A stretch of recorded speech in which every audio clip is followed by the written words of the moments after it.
you guys been noticing these videos of the vaccines now that they're out? I've seen plenty of these already, and a lot of them, they almost seem fake to me. I've seen one where the needle goes into someone's arm, and then when they pull it out, the needle just disappears. Well, in this case, in this video, there was nothing in the needle, and you're gonna see it right here. If anyone's a doctor, can anyone please explain to me what we're about to see? Check this out. Look, here we go. It's not pulled out at all. This part right here, there's nothing in here. Usually this is pulled all the way back so it can fill whatever the syringe is. There's nothing in here. And goes in his arm. He didn't even press anything in. What the hell is going on here? What's going on here? And I'm seeing so many of these videos because now, if you want to be accepted by the establishment, you need to be on camera showing everyone, the rest of America and the world, an example, setting an example for the rest of everybody that you need to take this vaccine. I don't know what's going on here, but it's pretty bad because we're always these stories. And listen, I'm not going to, if you want to take the vaccine, you can take the vaccine. I don't really care either way. I'm not taking it. No one in my family's taking it. We're anti-vax. That's the way I live my life. If you don't, I don't judge you. It's fine. You're all adults. You can do it. But when I see reports like this from just the news, Alaskan healthcare worker suffers anaphylactic reaction after getting Pfizer vaccine shot. It's really hard to sit here and be like, a vaccine usually takes about 5 years to make.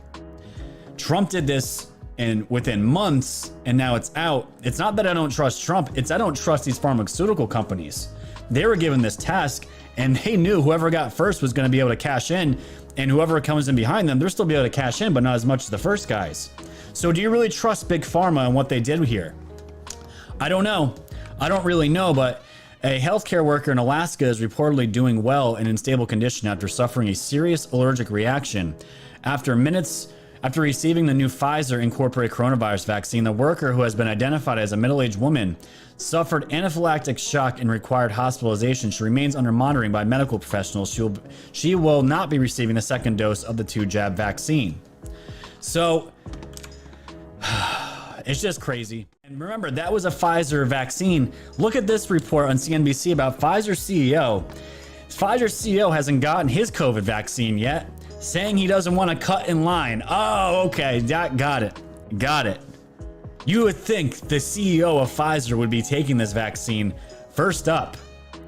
The dude can get a vaccine. He's not cutting anyone in line. He's one person. Let's be realistic.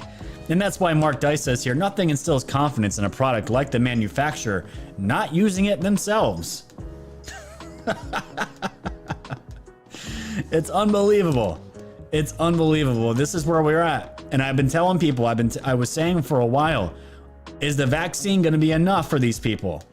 Are they still going to mandate masks? Are they still going to push social distancing? Will it be enough? And no, it won't be. As demonstrated here on MSNBC, this is Vin Gupta, a doctor, quote unquote, science.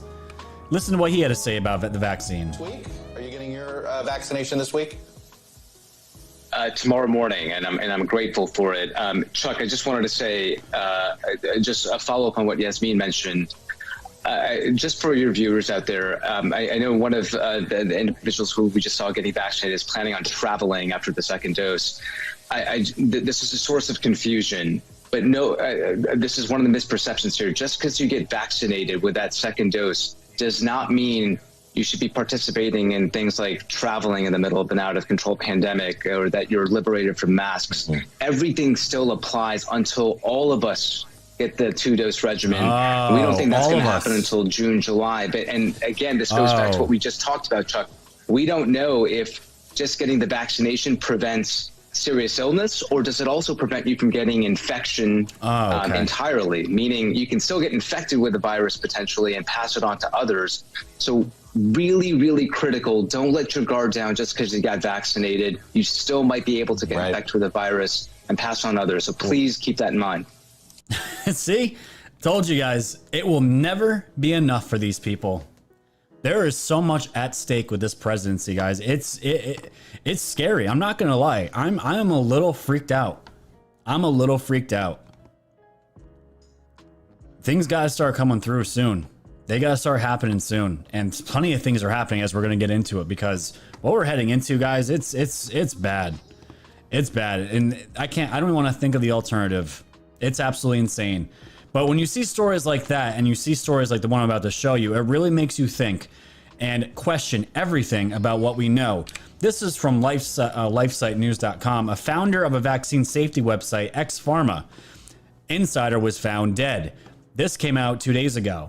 She said, if something were to happen to me, Brandy Vaughan wrote in the late 2019, it's a foul play. It's foul play, and you know exactly who and why. In December 15, 2020, Brandy Vaughan, a former sales executive for the pharmaceutical company Merck, and the founder of LearnTheRisk.org, a website dedicated to educating people on the risk of associated with vaccines, was apparently found dead by her 9-year-old son. Terrible. According to Children's Health Defense, Vaughan is reported to have died of gallbladder complications, although the source of the report has not been cited, nor has it been shared, and I'm sure the autopsy will never be revealed. Soon after learning of her death, a friend of Vaughan's, Erin Elizabeth, shared screenshots of a Facebook post that she wrote in December of 2019, in which she assured readers that she was not suicidal and did not take any drugs that would cause her to die suddenly. Very interesting, and this is just some of the screenshot here. The post I wish I didn't have to write, but she did. But given certain tragedies over the last couple of years, I feel it's absolutely necessary to post these 10 facts. Please screenshot this for the record. And she gives pretty much an explanation of why she wouldn't kill herself. She loves her son. She would never leave her son. And everything that she's been talking about as far as anti-vax, she's given her work and mission to in her life. And this is a video of her here, which we're not going to play, but it goes into a lot of detail about all the things of her defending herself against any kind of foul play, or, you know, she was depressed, maybe she killed herself. Really sick stuff that makes you question everything. It really makes you question everything. And we're going to briefly mention later in the show about the boy that, not boy, but the man, the 20-year-old guy that died, that was Brian Kemp's daughter's boyfriend, Mr. Deal, that died in a car accident that looked like it exploded. We're going to look into that too, because some sketchy things have come out about that. So staying on the coronavirus just for a moment here, Governor Cuomo is saying that we should all be happy that he doesn't shut us down all the way, and we should be grateful for everything that he has done and for everything going on here. This is his response. Because remember, indoor dining was closed starting this past Monday, and this data thing came up of the percentage of cases coming from restaurants, and they did this huge breakdown, and the majority of it was house parties and people gathering together in their homes. You know what was on the bottom of that list? It was restaurants, and they accounted for 1.43% of possible cases for the entire city. The entire city. So this was brought up to him, responding to criticism Monday for banning indoor dining in the city when his own contact tracing data showed just 1.43% of state cases are linked to bars and restaurants. Cuomo blustered, "Let's focus on what the real issues are," dismissing people who are concerned about losing their livelihoods. You should be happy, because if we don't change the trajectory, we're going to shut down everything. And then your business is going to close. That, my friends, is a real problem. Worry about that, because that is a real worry, he ranted, never talking about the real issue. We should be grateful to the almighty king, Governor Cuomo. People are killing themselves. People's businesses are destroyed. Fuck you, Cuomo. Unbelievable. It's absolutely sick. It's sick. These governors are sick. Governor Whitmer had a Zoom meeting here with children saying that Santa Claus is immune to COVID, and on top of that, Santa Claus is really good at obeying the lockdown rules, so you should follow suit. Let's listen to some of this. Thank you for joining us. I'm Governor Gretchen Whitmer, and I'm really excited to be here with all of you. And I also know someone who's been really following the rules and making sure that he stays safe and the elves stay safe. And so my special guest is Santa Claus. Hello, boys and girls. How are you? Does anyone have a question for Santa Claus? Santa, do you have to wear a mask?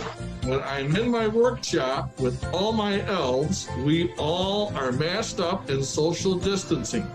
Okay. Hi, Santa. I can't anymore. How sick? How sick is that, man? We're gonna be using children now. We're gonna be using children to gaslight everybody and to continue this fraud.